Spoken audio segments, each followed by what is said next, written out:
Number 1 gives us a table that shows the height of a ball after different numbers of bounces.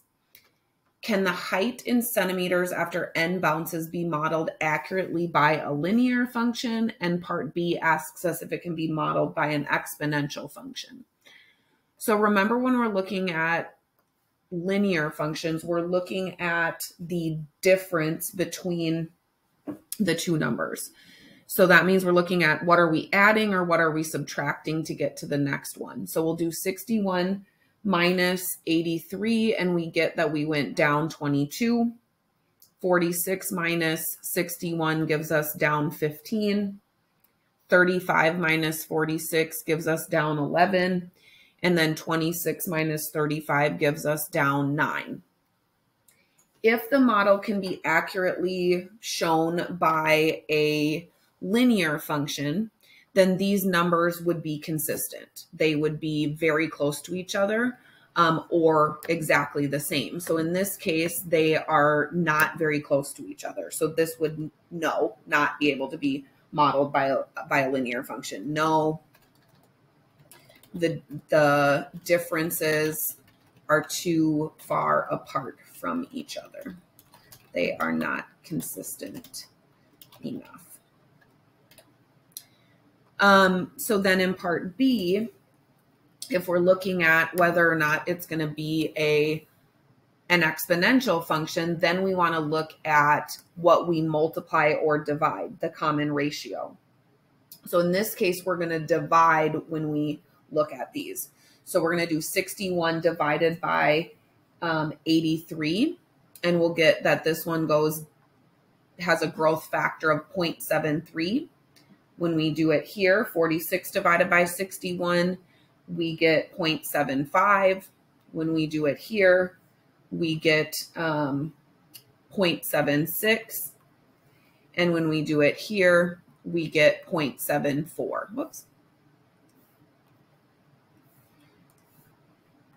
So now these are all relatively close to each other, right? 0.73 to 0.76. So this tells us that an exponential model is a pretty good model. Okay, it is gonna model the data pretty well. So the ratios between the outputs are pretty similar, since they're 0.73, 0.76, or well, first I guess it was 0.75, 0.76, and 0.74. So that gives us a pretty close growth factor, right? So then it wants us to make a model. So now you can graph these if you want to, and show a graph of this function, which would look something like this if you plotted those points. A model would also be an equation. So when we're talking about an exponential equation for this, and this is h of n. So h was our function, right, of height, and then n was the input, the number of bounces. Then we're going to want the initial height times that growth factor, and then to the number of bounces. So you're going to be able to kind of pick a growth factor here. It's obvious it's going to be something close to this, right? So you can pick kind of anywhere in that. I'm just going to pick 0.74. I think you could pick 0.74 or 0.75. That's kind of in the middle there. Then what we need is this initial amount, right? So we need the initial amount. So one thing I think of when we're doing the initial amount, so after one bounce, it was at 83. And we want to go back to this initial amount, right? So when we were going forward, we're saying this is multiplying by 0.74 to go to the next value, multiply by 0.74, multiply by 0.74. So what I'm going to do to get my initial value here is I'm going to do 83 divided by 0.74 to go backwards. And I got about 112. You could, if you also kind of tried to graph this right here, you could estimate maybe about 110 for this. So off of the graph, maybe you did the initial value as 110. I'm going to get 112. I mean, we're just estimating this model here. So your answer, you know, and if you had 0.74 or 0.75 in here instead, the answers are going to vary, okay? So yours don't have to identically match mine. So what height was it dropped from? Again, depends on what you decide, but I'm going to go from dividing the one bounce growth factor by, or the one bounce height by my growth factor that I used, 0.75.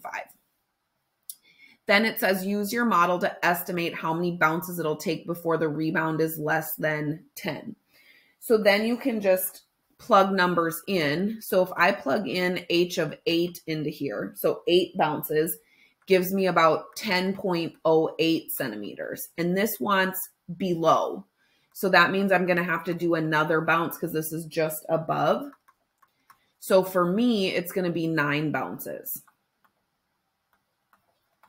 Now, again, if you used a different number right here, then yours is maybe going to only take 8 bounces if you did 110 or you did 0.75. So just compare it to your actual model, what you did, but it's going to be around 8 or 9 bounces.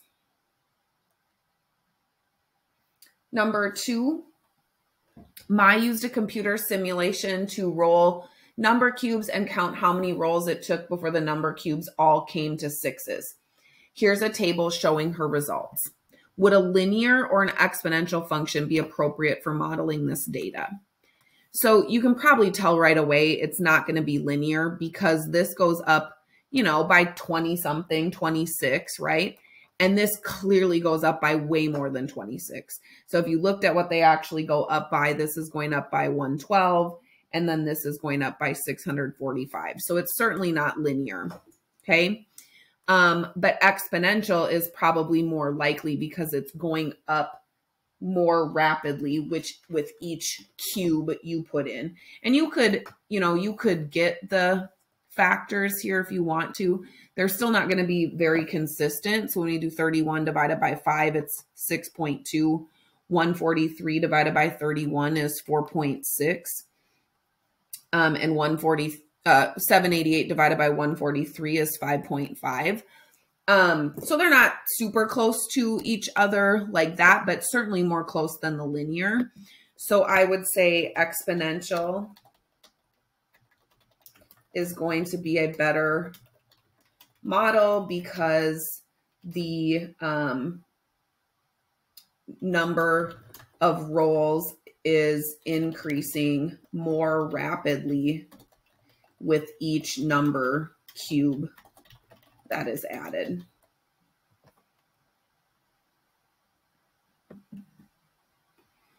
Number 3, a ramp is 2 meters long. Priya wants to investigate how the distance a basketball, how the distance a basketball rolls is related to the location on the ramp. Recommend a way that she can do this. So if we just kind of look at this, right? So we have some type of ramp like this. So then Priya's just wondering where she sets the basketball and then lets it roll. So if we set the basketball here and then it rolls, how far is it going to roll based on where we set it? So if we put it higher, it's going to get faster and faster. It's going to roll longer, right? So how could we actually try to come up with a model for this data? So, you know, Priya would need to just mark off different measurements on the ramp. So it's 2 meters long, right? So she could do 0.25 meters, 0.5, 0.75, 1, 1.25, 1.5, 1.75, and then the top of the ramp, right? So she could mark off different measurements on the ramp, set the ball at each measurement, let it roll, then measure the distance it rolled before stopping. So, you know, there's going to be different issues here. Obviously, will be how long the ball rolls. So you don't have to probably do this for the whole ramp. You could focus more on the lower end. So if the ball is rolling too far and making measurements more complicated, she could just focus more on the lower end of the ramp, meaning she could just, you know, do 0.1 meters, 0.2, 0.3, 0.4, 0.5, 0.6, and just kind of calculate for a few at the end of the ramp, because then theoretically the model would be able to model the rest of it without having to do it all the way up the ramp. Number 4, here are the graphs of 3 functions. Which of these functions decays the most quickly, and which of these functions decays the least quickly? So which one drops the fastest? So that's going to be Z, right? Drops the fastest. So that's Z. And which one drops the slowest? So which one stays up top the longest? And that's going to be X. Number 5, the bungee jump in Rishikesh, India is 83 meters high. The jumper free falls for 5 seconds to about 30 meters above the river. Draw a graph of the bungee jump. So this is going to be different. So you can kind of do a bunch of different things here, but one thing to keep in mind, okay, so they're starting at 83. They're only going to get down to about 30, right? So it says that they free fall for about 5 seconds, okay? Then what happens on a bungee jump is then the cord pushes you back up, right? You jump back up, then you're back down, and then you're back up. So, you know, your graph could be something like this, and then you just eventually just hang in the air. You're not going up or down anymore. It doesn't need to be super, super accurate, but what we do know is that this free fall happens for 5 seconds. And we know that the lowest point that they get is 30. Okay, so they're not going to drop below that 30.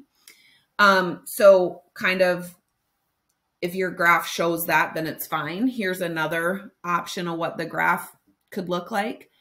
And then a few things that we know. So then it wants you to describe 3 pieces of information that you know. So these could be different, right? But the bungee jump starts at 83 feet above the ground, right? The person free falls for 5 seconds. And we can see that on the graph because we see right here, here's the 5. So you see that they're just falling here until this part, and then they bounce back up, right?